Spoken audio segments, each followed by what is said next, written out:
Welcome to the Malibu Studio, a place for nutrition, fitness, and lifestyle. I'm food and fitness coach Lori Corbin with a topic that has many Americans in fear: cholesterol. You know, that sticky stuff that hides in our arteries and most of us don't know how to handle. Well, perhaps a doctor gave you a test result back, put you on a statin, and told you to stay away from foods like beef, butter, eggs, and other foods high in saturated fat. What if that's not the right way to go? I have met many doctors that don't agree with that prescription, and you'll meet one today. So by the end of our show, you might come away with a very different attitude about the role cholesterol plays in your body. And here's a hint: it's not always a bad thing. I'm with Dr. Jonny Bowden. Jonny is a nutrition expert extraordinaire. He has written over 15 books on nutrition, and my favorite, most favorite, and what we're talking about today, the cholesterol myth. Now, I've talked to Jonny about this topic at least 3 times that I know of, and I say that to you because this book, it's not a decade old. It's just that the material has been revised so much since then because so much has changed. So first, I want to ask the differences. In the old days, we had 2 numbers. It's old cholesterol test, which you guys still may be getting, versus hopefully the new, improved, updated tests. So what's the difference? When I was a kid, they used to have health fairs, and you'd go and they were trying to educate people about all the things that impacted your well-being, your fitness, your longevity, and they'd have cholesterol tests. And you'd go and you get a little fingerprint, and they say, "Oh, Mrs. Jones, your cholesterol is 206 or 236. You're doing great." It used to be 240 was the cutoff point. They keep lowering it. Okay. And they only had total.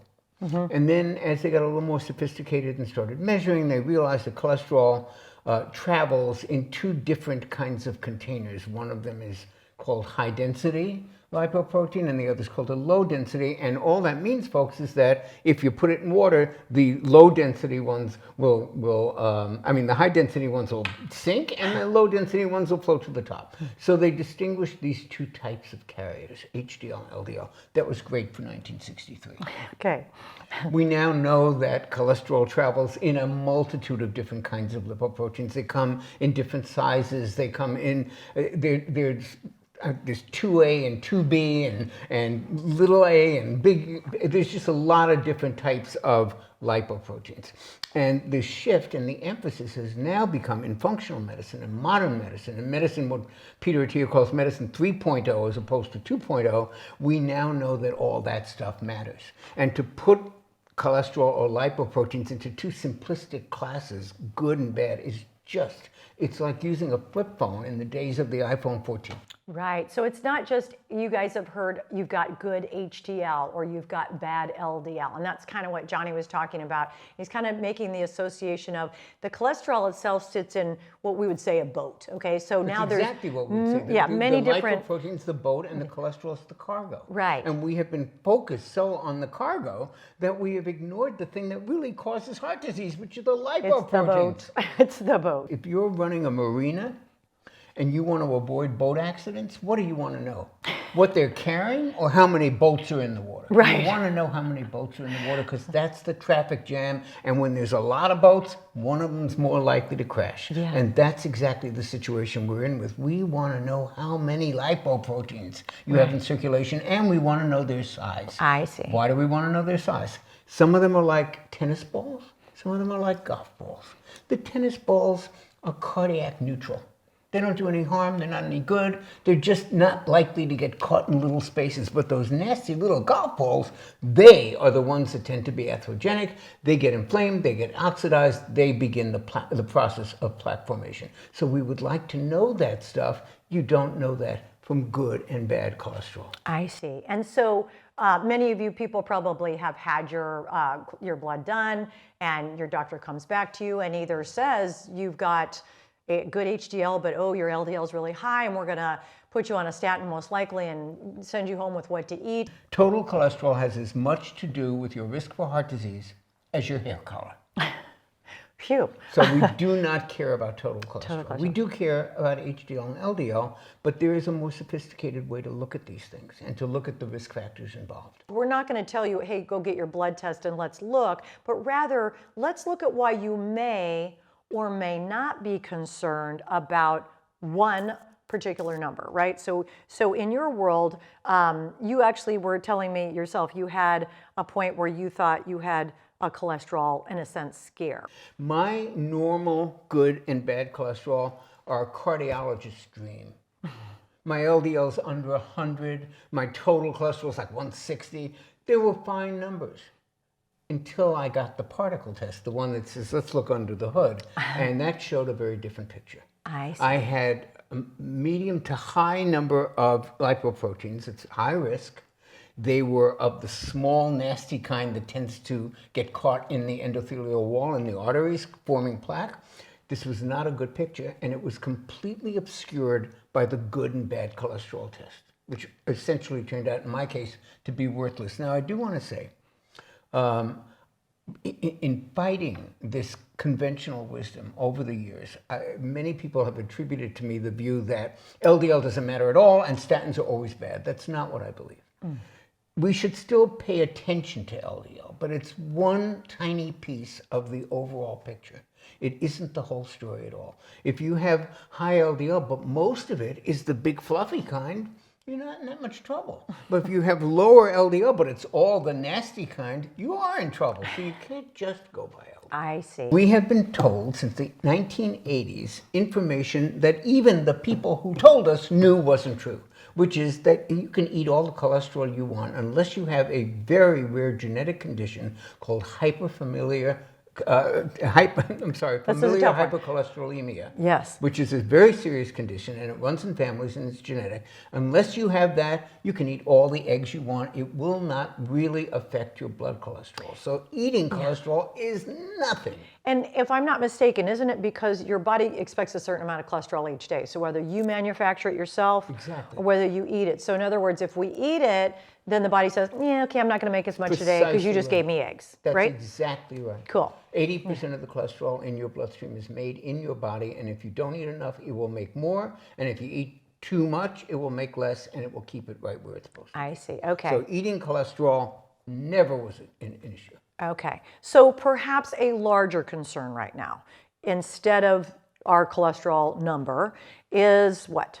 If you look at heart disease, if you take a bigger picture and we stop just looking at this lab value and we look at what really gets people sick, what really causes heart disease, it's a lot more than just your lipids. It's how much sugar you eat.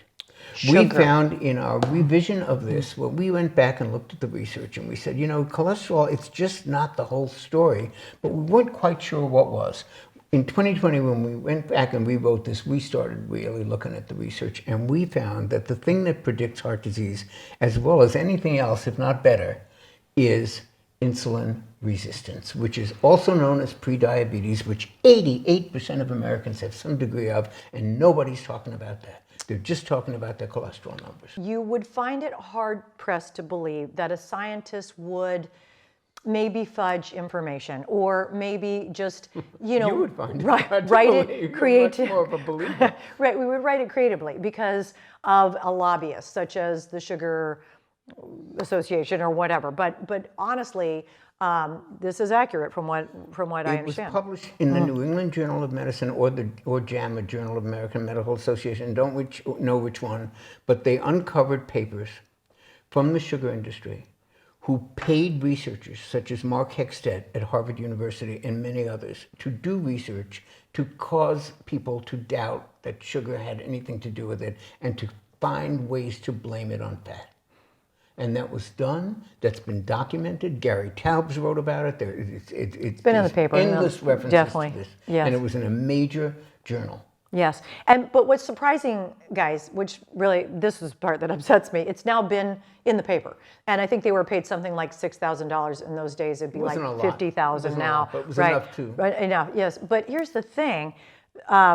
Organizations like the American Heart Association will still tell you that this is a heart-healthy food, and it could be Frosted Flakes, or I digress. I should not say that. I just remember that stuff like it's a cereal that would have tons of sugar, lots of sugar, of starch, and even nothing valuable, right? And it cost them $3,000 to get that little label. The little stamp. stamp. It's a big part of their income and budget. So we're talking about if cholesterol is not a big deal or not as big a deal as we thought it was, what would be the big deal? And speaking of big, you're going to see this girl a lot. This is Zoe, Yes, my she's Doberman. always So welcome. the dog does stay in the picture. Anyway, Okay, stay in yes. the picture. So we need to worry about our inherent cholesterol, and we do have to be watchful. But the problem that you're saying is more about our sugar intake than it is our fat intake. Is that accurate? I'm saying that the fat intake is fairly irrelevant. The sugar intake is critical. And that's kind of something that almost everyone does, right? I mean, we don't want to blame everybody and say we're all on an ultra-processed diet, but statistically, the majority of Americans are eating foods that are ultra-processed. Yes, and do you want to tell them what ultra-processed means in English? In English, it means you're not getting very many nutrients. You're not getting a good solid source of protein. You're not getting a nice fibrous, low sugar form of carbohydrate, and maybe the fat that you're taking is higher in polyunsaturates, which could be things that sound good, like canola and safflower, not to put a bad label on all of them. Not at all, because some of them are omega-3s are polyunsaturated. Right. But all of those, safflower oil, sunflower oil, corn oil, all of those things are pro-inflammatory. And the problem is, guys, it could be that you maybe at home have a really good bottle of one. I don't want to say they're never good. In processed food, they often are not. It's a cheap form. It's processed greatly, and it causes inflammation. And what used to be that we had a very small amount of them, and we actually looked forward to eating them.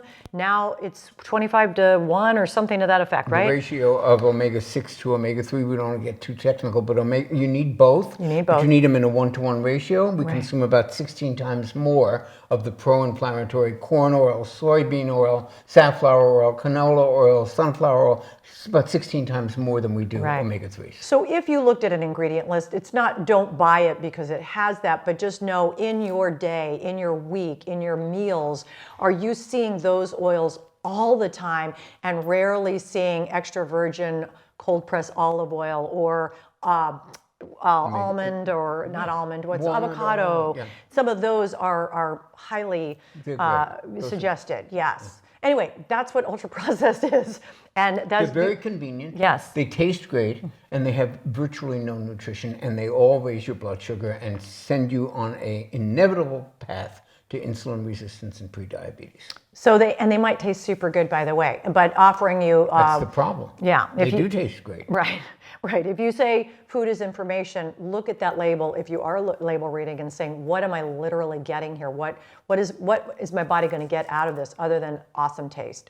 Maybe a little satiety, right? So because Americans, by and large, are eating what we call the SAD American diet, which is Standard American diet, SAD. SAD is a perfect acronym. Then we want to look to change that. Might be foods that are high in saturated fat, which again would usually be a cholesterol doctor's no-no, or cardiologist no-no. So folks, there is research, published research in peer-reviewed journals going back to 2010. So we're now in 23, so 13 years worth of research. And I can quote a few of them right off the top of my head because I've talked about them so much, that have absolved saturated fat of any causal role in heart disease. Please, let's emphasize that. Saturated fat does not cause heart disease, period. That's so, I know you're shocked by that. These people that eat this way, I might say, are also people that choose their carbohydrates wisely. Very carefully, correct. Yes. And, you know, we have never discussed this, actually. The carnivore diet is very big in LA where we live. It's big all over. Bacon. And these are people who eat nothing but meat. There are a number of MD doctors who support this, and they put their blood work online. And nobody can find one darn number that's out of range. I'm so stunned. I have a beautiful client. I teach a class called Legree, and it's really fun. And this woman is in the most beautiful shape. She has beautiful skin. She wakes up and has eggs swimming in the bacon grease, and then she has a big porterhouse for dinner. We always have to remember that we are individuals, that one size does not fit all, whether it be diet or dating. We have very peculiar idiosyncrasies, even metabolically. So nothing that we're going to say is ever meant to be a prescription for every human being on earth. That's a good point. But it's very important to know that there are people doing exactly what the standard of medicine advice is. They're doing the opposite, and they're doing great. Not everybody, But Right. it's like the black swan theory. If you've got people eating nothing but meat and their blood levels are great and they're doing great, you can't say that meat is always bad. Right. So the thing that I likened it to when I think Zone or Atkins actually was probably more prevalent, where people would go all week and eat basically a lot of protein and very little low sugar carbohydrate, and they were losing weight. But then they're at the cocktail party. Oh, there goes that wonton. And oh my gosh, they're having martinis. So it's very hard to cross over. You have to be secure and ready to plan for that kind of eating, I would say. Most of your carbohydrates are low in sugar. And then that goes along with the butter and the beef and things of that nature. Correct. And you've got good cholesterol at this point, right? I do. What usually goes along with cholesterol and finding out you're not doing so well stat-wise is statins. And so I want you to weigh in on, who needs them, who might not take them, and what kind of trouble that might cause if you are on them. I would like to clear the record on this because we have been, Stephen Sinatra, the late cardiologist with whom I wrote The Great Cholesterol Myth, and I have been accused time and time of being anti-statin. We're anti-overprescription of statins. We're not anti-statin. There are places where statins are very appropriate. And in the research, they showed to have a mild but definite benefit for middle-aged men who had already had heart attacks. But now what they've done in the last decade is do a brand extension. They've tried, let's get more people, just like any other company making any other product. Right. So now you got 13-year-olds on statins. You've got women on statins. You've got elderly people on statins, and they do better when their cholesterol is higher. So it's this wild overprescription just based on one metric from a lab test that we object to. Steve used to prescribe statins once in a while. It wasn't his go-to, but he did. Yes. So we're not anti-statin, we're anti the automatic prescription to anybody who has a total cholesterol of over 200. And what might be a challenge if you're on a statin? What are the side effects that are That's the other side of the picture, is that Beatrice Golomb at Stanford University did a seminal study on statin side effects. And she found that 65% of doctors do not report them. Oh. Why, you ask? Because they don't believe their patients. And they don't believe, they have so successfully been marketed to doctors by the companies that make them, that they are convinced that this is just in their people's imagination. I have heard, especially women, fainting, nausea. Muscle pain is a big one, memory loss is a big one, and loss of libido is a huge one. Yes. All three of them. And that's also, if you guys think of all those things that we just talked about, would you want to give that to a child? You're 13. But you want to give it to yourself if you didn't need it. Right, I would not think if statins will benefit you, and there are people who it will benefit, of course we would take them. If we were eating the Jonny Bowden way, right, we kind of beefed up, right, and we low sugar carbed, what is the change? You would have to measure your cholesterol in 90 days, 6 months. What would be when could I see blood level differences? Well, I would urge you to look at more than cholesterol. For example, one of the numbers that I feel doctors just don't pay attention to that is hugely important is triglycerides. Right. You will see a change in your triglycerides. If you go on a lower carbohydrate diet, you should see it in a week. Oh. I mean, they drop like a rock on low carbohydrate diets because the body makes triglycerides out of all the sugar and starch that you eat. Makes sense. So those numbers are very critical. Yes. And you will see differences in that. You might see differences in inflammatory markers like high sensitivity CRP. There's a marker for systemic inflammation. That may change a lot. That's great. You actually did have a little math equation about, let's say you already have your test. You don't want to go back and do another one. Oh, Didn't you? Was it HDL over triglycerides? No, or? it is. This is a magic number, folks, and it's on every blood test. You don't have to get a special one. You don't have to get the one that isn't covered by insurance. Okay. If you've had a blood test ever, you've got your triglycerides, your HDL, your LDL, and your fasting glucose. Okay. You take your triglycerides. You divide it by your HDL. You want that number to be 2 or less. So let me give you, don't glaze over, it's not high math. Yep. If your triglycerides are 150 and your HDL is 30, you divide 30 into 150, you get 5, you're headed for a heart attack. That's a very bad, that's not a good thing. That's not good. If your triglycerides were 100 and your HDL was 50, your ratio is 2, good to go. And what does that mean then systemically? It's a great predictor of heart disease, and it's a fantastic predictor of insulin resistance, which, as I said earlier, is probably one of the biggest predictors of heart disease and diabetes and Alzheimer's and the whole list of cardiometabolic issues. Yeah, we are talking about sugar being Alzheimer's is type 3 diabetes because it has the same insulin resistance predecessor. The same thing that happens in your blood happens in your brain. I'm a supplement queen. I don't know about you guys. I love, give me an omega-3 fish oil, give me some, this, that, and the other. So what would you suggest, and this is in terms of heart health, what do you go with? What's the minimum? What do I need to take just in general? And the 3 things I think everybody in the world should take, because there is just such a high return on investment on these 3, and they're so frequently not being gotten in optimal amounts in the diet. Okay. Fish oil, magnesium, and vitamin D. If you're on a statin, you better be taking CoQ10, because statin drugs interrupt the ability of the body to make CoQ10. They interrupt the body's ability to make cholesterol, great, but they also, on the way up, the collateral damage is no more CoQ10, which is the top energy nutrient for the heart. That's something to remember, guys. Check this out. This might be a typical day. Actually, there's a bit of a fib here because there were 2 more pieces of bacon here. Someone ate the prop. What could I say? I couldn't get it on the table fast enough. So yeah, this looks daunting. I mean, definitely green, which you love, but when you look at the eggs, the bacon, the beef, which again, my husband inappropriately sized the portions, but that's a nice little, you might eat a few more meats on that one. So we're not trying to persuade you, we're trying to educate you, and hopefully this rings true to you. Maybe it makes a little more sense. In the book, Jonny also talks about things that just, maybe you go, okay, I just can't go beef yet, or maybe I can't do egg, I'm just not quite sold. He also talks basically Mediterranean style, although I laugh because he's right. In the book, many of those Mediterranean countries eat very differently, right?